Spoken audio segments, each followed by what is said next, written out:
Imagine a tale as old as Rome itself, where twin brothers, abandoned at birth, were brought up by a she-wolf and destined to become the founders of one of the world's most famous cities.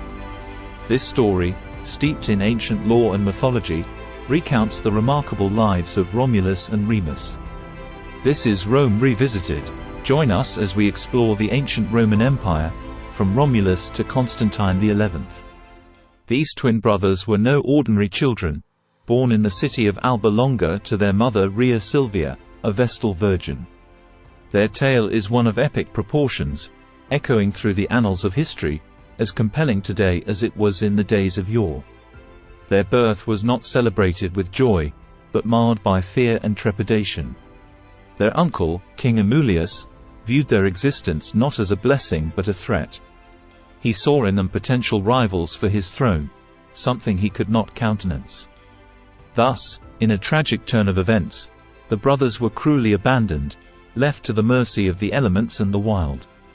But destiny had a different path in mind for these brothers. The river god Tiber, guardian of the waters, saw them and took them under his divine protection.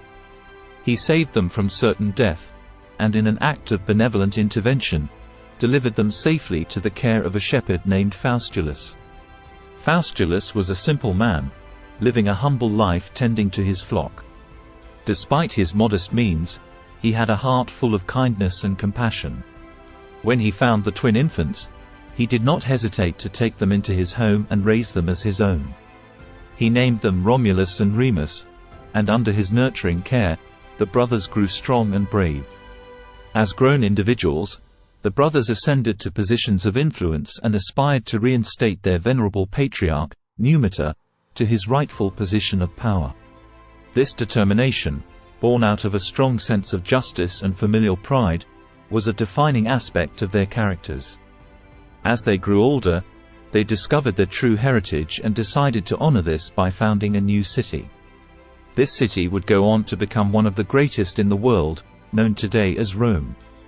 They were driven by the ambition to rectify the wrongs done to their family and restore dignity to their bloodline. However, a divergence in their visions soon arose. The point of contention? The location for the construction of their ambitious new city. Each brother had their own preferred site, both strategic in their own ways. This difference in choice was not just about geographical convenience, but also about symbolizing their individual beliefs and ideologies. Unable to reach a consensus, they decided to turn to a higher power for guidance. They proposed a contest of augury, the practice of interpreting the will of the gods through reading signs and omens. They believed this divine intervention would resolve their dispute and lead them to the correct path. It was a test of their faith as much as it was a test of their leadership. They disagreed about the hill upon which to build.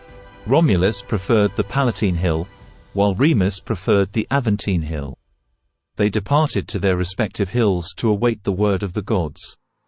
Remus first saw 6 auspicious birds, but soon afterward Romulus saw 12. Romulus, the elder of the two, claimed to have won divine approval. However, this victory was not accepted graciously by his younger sibling, Remus. He was unable to swallow the bitter pill of defeat, which led to a surge of resentment within him. In a fit of rage, Remus insulted Romulus' new city and was killed, either by Romulus himself or by one of his supporters. With a path clear for Romulus, now without any opposition, he went on to establish the city of Rome and assumed the role of its first king. A tale of ambition, betrayal, and destiny, this legendary myth forms the bedrock of Rome's cultural identity. This epic story tells us about the birth of one of the greatest civilizations in history and the intricate dynamics of power, loyalty, and destiny that shaped it. However, like all ancient myths, the story of Romulus and Remus is not without its contradictions and variations. This legendary tale, passed down from generation to generation, varies in its accounts quite drastically based on the source of its narration. The tale, rich in its historical value, has seen numerous adaptations and interpretations over time, each providing a unique perspective and often leading to a thought-provoking inconsistency. The variation in the narrative starts from Livy, Dionysius of Halicarnassus, and stretches to Plutarch. Each of these ancient scholars had their own versions, their unique interpretations that somehow changed the course of this tale, adding to its enigmatic nature. In every account, there are noticeable deviations, some subtle and some profound, which make the story of Romulus and Remus even more intriguing. In Livy's account, the well-respected and celebrated Roman historian, the twins were conceived under rather peculiar circumstances. The mother, a vestal virgin, was a priestess of Vesta, the goddess of the hearth. Her chastity was brutally violated by Mars, the god of war, leading to the birth of the twins. This version gives the story a divine touch, making the twins semi-divine beings, sons of a god. Then we move to Dionysius of Halicarnassus, a Greek historian known for his writings on Roman antiquities. His version takes a different turn, painting a different picture of the twins' parentage. He suggests that the twins were the offspring of Hercules, the divine hero renowned for his strength and adventures. This account, again, underlines a divine origin, but with a different father. Plutarch, another renowned Greek biographer and essayist, however, presents a more mortal version of the tale. He brings a human touch to the story, taking away the divine veil. In his account, the twins' father was not a god or hero but a mere mortal man named Amulius himself. This account adds a touch of reality to the otherwise mythical narrative. These differing accounts, each with their unique interpretations, all add layers of complexity to the tale of Romulus and Remus. They present a rich tapestry of interpretations, each adding its unique flavor to this timeless myth. They raise questions about the origins of the twins, their parentage, and the circumstances surrounding their birth. This discrepancy, this variation, is what makes this ancient myth so fascinating. They present a rich tapestry of interpretations, each adding its unique flavor to this timeless myth. Such is the nature of myths. They are not just ornate tales spun for entertainment but profound reflections of the cultures that were responsible for their origin. These myths are like a mirror reflecting the values, beliefs, and ethos of a society over the ages. Not surprisingly, all myths invariably undergo a fascinating process of metamorphosis, evolving and changing with each retelling based on the perception and understanding of the storyteller. This evolution in the retelling is what makes them a living part of the heritage, changing subtly, but importantly, with each generation that passes them on. The tale of Romulus and Remus, the legendary founders of Rome, is a perfect example of such an ever-evolving myth. The story of these twin brothers, who were abandoned and then raised by a she-wolf, is not a mere fanciful legend but a narrative that has been shaped and reshaped by countless generations.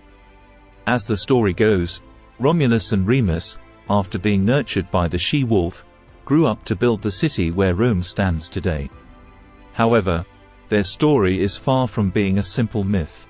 It delves deeper, touching on the complex themes of power, ambition, familial conflict, and moral ambiguity, all set against the backdrop of the founding of an empire.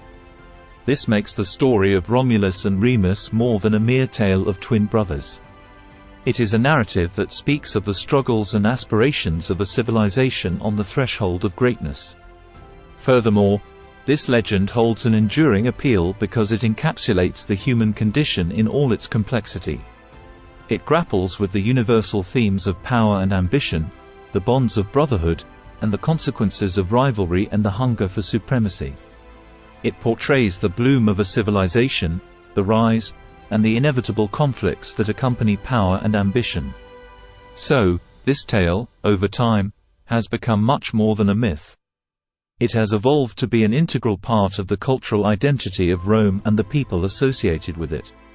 It doesn't just symbolize the birth of a civilization but represents the essence of what it means to be Roman. It speaks of a rich heritage that's embroiled with strength, courage, ambition, conflict, and resolution.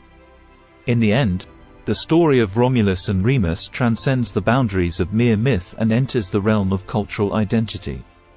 It symbolizes the birth of a civilization, the rise of a city, and the inevitable conflicts that come with power and ambition. As we step back and consider the varying accounts of Romulus and Remus, we're left with a thought-provoking question. How do these different interpretations of the same myth shape our understanding of Rome's founding story and its cultural identity? And perhaps more importantly, how does the myth of Romulus and Remus reflect our own stories, struggles, and aspirations? Their legacy lives on, and so could your knowledge about such fascinating pieces of history. Don't forget to hit that subscribe button for more captivating content about ancient Rome. Dive into the past and keep the spirit of exploration alive. This is Rome Revisited.